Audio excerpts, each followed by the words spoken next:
Well, the tax deadline of April 15th, now a week away, and if you have not contributed to your IRA just yet, you still have time. We've got our financial advisor, Elaine Beadle, who joins us every week here on the news. Elaine, good to see you. Thank you. So, Elaine, we can't invest our money into IRAs in just about anything, right? There are some limits, right? There are some limits. There are a couple categories.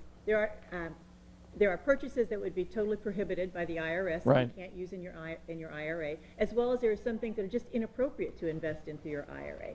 So first, those things that are prohibited are things like collectibles, artwork, gems.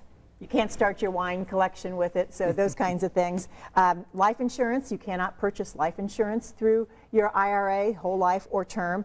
And real estate, you can't buy your house and live in it. You can't buy a house or any kind of property and rent it. Okay. That's prohibited, as well as loans. So if you wanted to loan a family member funds, you can't do that through your IRA. And I had a client whose son felt that maybe mom could do that, lend money from the IRA, and I had to let them know that's prohibited, because here's the consequence. It would assume that that money had been distributed. So first of all, you have to pay income tax on anything that you use your money for that's prohibited, as well as a 10% penalty if you're under age 59 and a half. So there's cost to do it. So those things you just can't do. Okay, so those are the items that are prohibited. Right. You also mentioned inappropriate. What are some of the items there? Well, there's some things that you can do that just doesn't make sense. For example, an annuity contract. When you buy an annuity with an insurance company, you're putting your money into this annuity, and the income you don't pay tax on that till you pull it out. Okay. Well, it's a deferred product. That's the same thing that happens in an IRA. So you're putting a deferred product inside a deferred account. So it's kind of double there that you don't need to do, because an annuity has other expenses because it can do other things. So if your intent was just to buy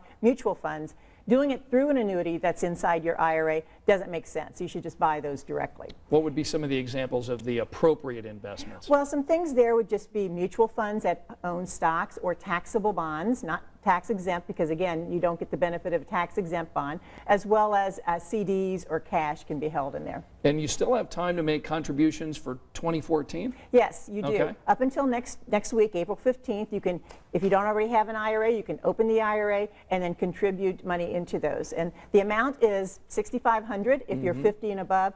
$5,500 is a max if you're less than 50. And we've got more on Elaine Beadle and Beadle Financial. You can find that information on the Hot Topics section of WTHR.com. Elaine, good to see you. Thanks. Thank you.